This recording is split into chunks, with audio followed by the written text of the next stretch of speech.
लीजिए सुनिए भीष्म साहनी की कहानी चीफ की दावत।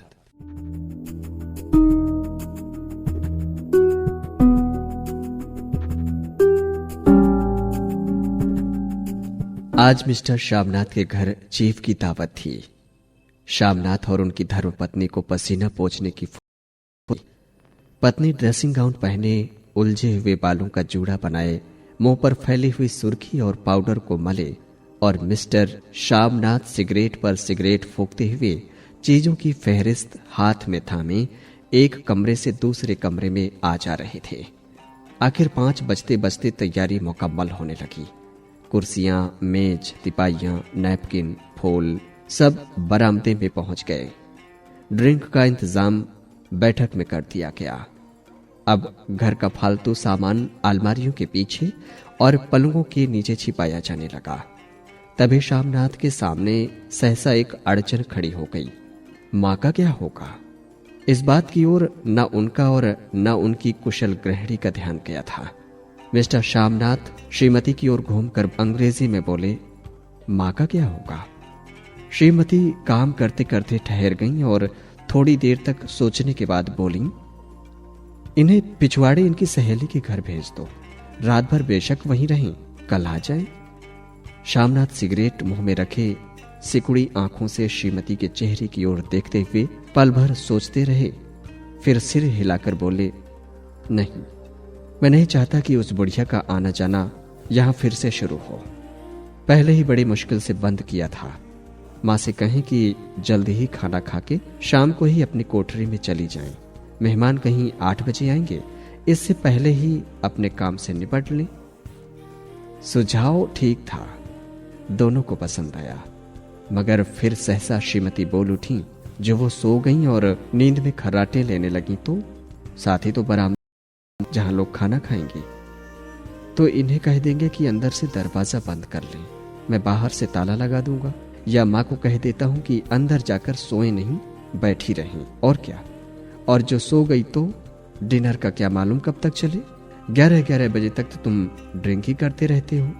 शामनाथ कुछ खींच उठे, हाथ झटकते हुए बोले, अच्छी भली ये भाई के पास जा रही थी, तुमने यूं ही खुद अच्छा बनने के लिए बीच में टांग अड़ा दी। वाह, तुम माँ और बेटे की बातों में मैं क्यों बुरी बनूं? तुम जानो और वो जाने। मिस्टर शामनाथ चुप रहे। ये मौका बहस का न था, समस्या का हल ढूंढने का था। उन्होंने घूमकर मां की कोठरी की ओर देखा। कोठरी का दरवाजा बरामदे में खुलता था। बरामदे की ओर देखते हुए झट से बोले, मैंने सोच लिया है। और उन्हीं कदमों मां की कोठरी के बाहर जा खड़े हुए। मां दीवार के साथ एक चौकी पर बैठी, दुपट्टे में मुंह सिर लपेटे माला जप रही थी। सुबह से तैयारी होती देखते हुए मां का भी दिल धड़क रहा था। बेटे के दफ्तर का बड़ा साहब घर पर आ रहा है, सारा काम सुबेती से चल जाए। मां, आज तुम खाना जल्दी खा लेना, मेहमान लोग 7:30 बजे आ जाएंगे। मां ने धीरे से मुंह पर से दुपट्टा हटाया और बेटे को देखते हुए कहा, आज मुझे खाना नहीं खाना है। बेटा, तुम तो जानते हो, मांस मछली बने तो मैं कुछ नहीं खाती। जैसे भी हो अपने काम से जल्दी निपट लेना। अच्छा बेटा। और मां, हम लोग बैठक में बैठेंगे, उतनी देर तुम यहां बरामदे में बैठना। फिर जब हम यहां आ जाएं तो तुम गुस्ल खाने के रास्ते बैठक में चली जाना। मां अवाक बेटे का चेहरा देखने लगी, फिर धीरे से बोली, अच्छा बेटा। और मां, आज जल्दी सो नहीं जाना, तुम्हारे खर्राटों की आवाज दूर तक जाती है। मां लज्जित सी आवाज में बोली, क्या करूं बेटा, मेरे बस की बात नहीं है।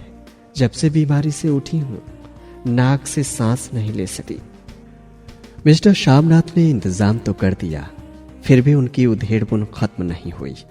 जो चीफ अचानक उधर आ निकला तो 8-10 मेहमान होंगे, देसी अफसर, उनकी स्त्रियां होंगी, कोई भी गुस्ल खाने की तरफ जा सकता है।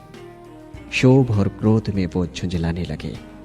एक कुर्सी को उठाकर बरामदे में कोठरी के बाहर रखते हुए बोले, आओ मां, इस पर जरा बैठो तो। मां माला संभालती, पल्ला ठीक करती उठी और धीरे से कुर्सी पर आकर बैठ गईं। यूं नहीं, मां टांगे ऊपर चढ़ाकर नहीं बैठते, ये खाट नहीं है। मां ने टांगे नीचे उतार ली। और खुदा के वास्ते नंगे पांव नहीं घूमना, न ही वो खड़ाऊं पहनकर सामने आना। किसी दिन तुम्हारी ये खड़ाऊं उठाकर मैं बाहर फेंक दूंगा। मां चुप रही। कपड़े कौन सी पहनोगी मां? जो है वही पहनूंगी बेटा, जो कहो पहन लूं। मिस्टर श्यामनाथ सिगरेट मुंह में रखे, फिर अधखुली आंखों से मां की ओर देखने लगे और मां के कपड़ों की सोचने लगे। श्यामनाथ हर बात में तरतीब चाहते थे। घर का सब संचालन उनके अपने हाथ में था। खूंटियां कमरों में कहां लगाई जाएं, बिस्तर कहां पर बिछे, किस रंग के पर्दे लगाए जाएं, श्रीमती कौन सी साड़ी पहने, मेज किस साइज की हो। श्यामनाथ को चिंता थी कि अगर चीफ का साक्षात मां से हो गया तो कहीं लज्जित ना होना पड़े। मां को सिर से पांव तक देखते हुए बोले, तुम सफेद कमीज और सफेद सलवार पहन लो मां, पहन के आओ तो जरा देखूं। मां धीरे से उठी और अपनी कोठरी में कपड़े पहनने चली गईं। ये मां का झमेला ही रहेगा। उन्होंने फिर अंग्रेजी में अपनी स्त्री से कहा, कोई ढंग की बात हो तो भी कोई कहे, अगर कहीं कोई उल्टी सीधी बात हो गई, चीफ को बुरा लगा तो सारा मजा जाता रहेगा। मां सफेद कमीज और सफेद सलवार पहनकर बाहर निकली। छोटा सा कद, सफेद कपड़ों में लिपटा छोटा सा सूखा हुआ शरीर, धुंधली आंखें, केवल सिर के आधे झड़े हुए बाल पल्ले की ओट में छिप पाए थे। पहले से कुछ ही कम कुरूप नजर आ रही थी। चलो ठीक है, कोई चूड़ियां उड़ियां हो तो वो भी पहन लो, कोई हर्ज नहीं। चूड़ियां कहां से लाऊं बेटा, तुम तो जानते हो सब जेवर तुम्हारी पढ़ाई में बिक गए। ये वाक्य श्यामनाथ को तीर की तरह लगा। तिनक्कर बोले, ये कौन सा राग छेड़ दिया मां? सीधा कह दो नहीं है जेवर बस। इसे पढ़ाई वढ़ाई का क्या ताल्लुक है? जो जेवर बिका तो कुछ बनकर ही आया हूं। निरा लंडूरा तो नहीं लौट आया, जितना दिया था उससे दुगना ले लेना। मेरी जीभ जल जाए बेटा, तुमसे जेवर लूंगी। मेरे मुंह से यूं ही निकल गया, जो होते तो लाख बार पहनती। 5:30 बज चुके थे। अभी मिस्टर श्यामनाथ को खुद भी नहा धोकर तैयार होना था।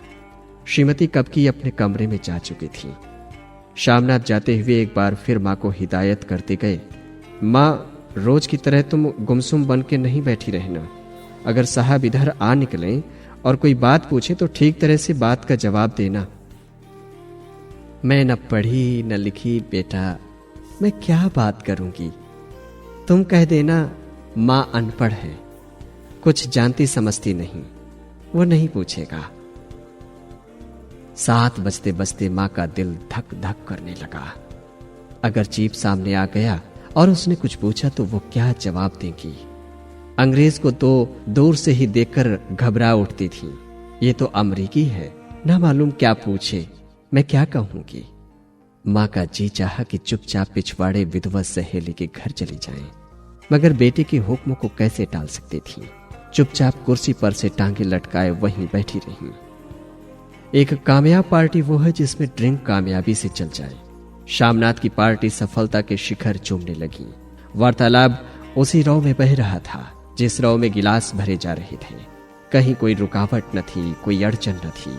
साहब को विस्की पसंद आई थी, मेम साहब को पर्दे पसंद आए थे, सोफा कवर का डिजाइन पसंद आया था, कमरे की सजावट पसंद आई थी। इससे बढ़कर क्या चाहिए। साहब तो ड्रिंक के दूसरे दौर में ही चुटकुले और कहानियां कहने लग गए थे। दफ्तर में जितना रौब रखते थे, यहाँ पर उतने ही दोस्त परवर हो रहे थे। और उनकी स्त्री काला गाउन पहने, गले में सफेद मोतियों का हार, सेंट और पाउडर की महक से ओतप्रोत कमरे में बैठी सभी देसी स्त्रियों की आराधना का केंद्र बनी हुई थी। बात बात पर हंसती, बात बात पर सिर हिलाती और श्यामनाथ की स्त्री से तो ऐसे बात कर रही थी जैसे उनकी पुरानी सहेली हो। और इसी रौ में पीते पिलाते 10:30 बज गए। वक्त गुजरते पता नहीं चला। आखिर सब लोग अपने अपने गिलासों में से आखिरी घूंट पीकर खाना खाने के लिए उठे और बैठक से बाहर निकले। आगे आगे श्यामनाथ रास्ता दिखाते हुए, पीछे चीफ और दूसरे मेहमान। बरामदे में पहुंचते ही श्यामनाथ सहसा ठिठक गए। जो दृश्य उन्होंने देखा उससे उनकी टांगें लड़खड़ा गईं और क्षण भर में सारा नशा हिरन होने लगा। बरामदे में ऐन कोठरी के बाहर मां अपनी कुर्सी पर ज्यों की त्यों बैठी थीं, मगर दोनों पांव कुर्सी के सीट पर रखे हुए थे और सिर दाएं से बाएं और बाएं से दाएं झूल रहा था और मुंह में से लगातार गहरे खर्राटों की आवाजें आ रही थीं। जब सिर कुछ देर के लिए टेढ़ा होकर एक तरफ को थम जाता तो खर्राटे और भी गहरे हो उठते और फिर जब झटके से नींद टूटती तो सिर फिर से दाएं से बाएं झूलने लगता। पल्ला सिर पर से खिसक आया था और मां के झरे हुए बाल आधे गंजे सिर पर अस्त व्यस्त बिखर रहे थे। देखते ही शामनाथ क्रुद्ध हो उठे। जी चाहा कि मां को धक्का देकर उठा दें और उन्हें कोठरी में धकेल दें, मगर ऐसा करना संभव न था। चीफ और बाकी मेहमान पास खड़े थे। मां को देखते ही देसी अफसरों की कुछ स्त्रियां हंसती कि इतने में चीफ ने धीरे से कहा, पुअर डियर। मां हड़बड़ा के उठ बैठी। सामने खड़े इतने लोगों को देखकर ऐसी घबराई कि कुछ कहते न बना। झट से पल्ला सिर पर रखती हुई खड़ी हो गईं और जमीन को देखने लगीं। उनके पांव लड़खड़ाने लगे और हाथों की उंगलियां थर थर कांपने लगीं। मां, तुम जाके सो जाओ। तुम क्यों इतनी देर तक जाग रही थी? और खिसियाई हुई नजरों से शामनाथ चीफ के मुंह की ओर देखने लगे। चीफ के चेहरे पर मुस्कुराहट थी। वो वहीं खड़े खड़े बोले, नमस्ते। मां ने झिझकते हुए अपने सिमटते हुए दोनों हाथ जोड़े, मगर एक हाथ दुपट्टा के अंदर माला को पकड़े हुए था, दूसरा बाहर। ठीक तरह से नमस्ते भी न कर पाई। शामनाथ इस पर भी खिन्न हो उठे। इतने में चीफ ने अपना दायां हाथ मिलाने के लिए मां के आगे किया। मां और भी घबरा उठी। मां, हाथ मिलाओ। पर हाथ कैसे मिलाती? दाएं हाथ में तो माला थी। घबराहट में मां ने बायां हाथ ही साहब के दाएं हाथ में रख दिया। शामनाथ दिल ही दिल में जल उठे। देसी अफसरों की स्त्रियां खिलखिलाकर हंस पड़ी। यूं नहीं मां, तुम तो जानती हो दायां हाथ मिलाया जाता है, दायां हाथ मिलाओ। मगर तब तक चीफ मां का बायां हाथ ही बार बार हिलाकर कह रहे थे, हाउ डू यू डू? मां कहो, मैं ठीक हूं, खैरियत से हूं। मां कुछ बड़बड़ाई। मां कहती हैं, मैं ठीक हूं। कहो मां, हाउ डू यू डू? मां धीरे से सकुचाते हुए बोली, हाउ डू डू। एक बार फिर कह कहा उठा। वातावरण हल्का होने लगा। साहब ने स्थिति संभाल ली थी। लोग हंसने चहकने लगे थे। शामनाथ के मन का क्षोभ भी कुछ कुछ कम होने लगा था। साहब अपने हाथ में मां का हाथ अब भी पकड़े हुए थे और मां सिकुड़ी जा रही थी। साहब के मुंह से शराब की बू आ रही थी। शामनाथ अंग्रेजी में बोले, मेरी मां गांव की रहने वाली हैं, उम्र भर गांव में रही हैं, इसलिए आपसे लजाती हैं। साहब इस पर खुश नजर आए। बोले, सच? मुझे गांव के लोग बहुत पसंद हैं। तब तो तुम्हारी मां गांव के गीत और नाच भी जानती होंगी। चीफ खुशी से सिर हिलाते हुए मां को टकटकी बांधे देखने लगे। मां, साहब कहते हैं कोई गाना सुनाओ, कोई पुराना गीत। तुम्हें तो कितने ही याद होंगे। मां धीरे से बोली, मैं क्या गाऊंगी बेटा, मैंने कब गाया है। वाह मां, मेहमान का कहा भी कोई टालता है। साहब ने इतना रीझ से कहा है, नहीं गाओगी तो साहब बुरा मानेंगे। मैं क्या गाऊं बेटा, मुझे क्या आता है। वाह, कोई बढ़िया टप्पे सुना दो पत्तर अनारा दे। देसी अफसर और उनकी स्त्रियों ने इस सुझाव पर तालियां पीटी। मां कभी दीन दृष्टि से बेटे के चेहरे को देखती, कभी पास खड़ी बहू के चेहरे को। इतने में बेटे ने गंभीर आदेश भरे लिहाज में कहा, मां। इसके बाद हां या ना सवाल ही ना उठता था। मां बैठ गईं और क्षीण दुर्बल लजरती आवाज में एक पुराना विवाह का गीत गाने लगीं। हरिया निमाए हरियाणी भेड़े, हरिया ते भागी भरिया है। देसी स्त्रियां खिलखिला के हंस उठीं। 3 पंक्तियां गा के मां चुप हो गईं। बरामदा तालियों से गूंज उठा। साहब तालियां पीटना बंद ही न करते थे। शामनाथ की खींच प्रसन्नता और गर्व में बदल उठी थी। मां ने पार्टी में नया रंग भर दिया था। तालियां थमने पर साहब बोले, पंजाब के गांवों की दस्तकारी क्या है? शामनाथ खुशी में झूम रहे थे। बोले, ओ बहुत कुछ साहब, मैं आपको एक सेट उन चीजों का भेंट करूंगा, आप उन्हें देखकर खुश होंगे। मगर साहब ने सिर हिलाकर अंग्रेजी में फिर पूछा, नहीं, मैं दुकानों की चीज नहीं मांगता। पंजाबियों के घर में क्या बनता है, औरतें खुद क्या बनाती हैं? शामनाथ कुछ सोचते हुए बोले, लड़कियां गुड़िया बनाती हैं और फुलकारियां बनाती हैं। फुलकारी क्या? शामनाथ फुलकारी का मतलब समझाने की असफल चेष्टा करने के बाद मां को बोले, क्यों मां, कोई पुरानी फुलकारी घर में है? मां चुपचाप अंदर गई और अपनी पुरानी फुलकारी उठा लाई। साहब बड़ी रुचि से फुलकारी देखने लगे। पुरानी फुलकारी थी, जगह जगह से उसके तागे टूट रहे थे और कपड़ा फटने लगा था। साहब की रुचि को देखकर शामनाथ बोले, ये फटी हुई है साहब, मैं आपको नई बनवा दूंगा। मां बना देंगी। क्यों मां, साहब को फुलकारी बहुत पसंद है, इन्हें ऐसी ही एक फुलकारी बना दोगी ना? मां चुप रही, फिर डरते डरते धीरे से बोली, अब मेरी नजर कहाँ है बेटा, बूढ़ी आंखें क्या देखेंगी? मगर मां का वाक्य बीच में ही तोड़ते हुए शामनाथ साहब को बोले, वो जरूर बना देंगी, आप उसे देखकर खुश होंगे। साहब ने सिर हिलाया, धन्यवाद किया और हल्के हल्के झूमते हुए खाने की मेज की ओर बढ़ गए। बाकी मेहमान भी उनके पीछे पीछे हो लिए। जब मेहमान बैठ गए और मां पर से सबकी आंखें हट गईं, तो मां धीरे से कुर्सी पर से उठी और सबकी नजरें बचाती हुई अपनी कोठरी में चली गईं। मगर कोठरी में बैठने की देर थी कि आंखों में छल छल आंसू बहने लगे। वह दुपट्टे से बार बार उन्हें पोंछती, पर वो बार बार उमड़ आते, जैसे बंद तोड़कर उमड़ आए हों। मां ने बहुतेरा दिल को समझाया, हाथ जोड़े, भगवान का नाम लिया, बेटे के चिरायु होने की प्रार्थना की, बार बार आंखें बंद की, मगर आंसू बरसात की पानी की तरह जैसे थमने में ही ना आते थे। आधी रात का वक्त होगा। मेहमान खाना खाकर एक एक करके जा चुके थे। मां दीवार से सटकर बैठी आंखें फाड़े दीवार को देखे जा रही थी। घर के वातावरण में तनाव ढीला पड़ चुका था। मोहल्ले की निस्तब्धता शामनाथ के घर भी छा चुकी थी। केवल रसोई में प्लेटों के खनकने की आवाज आ रही थी।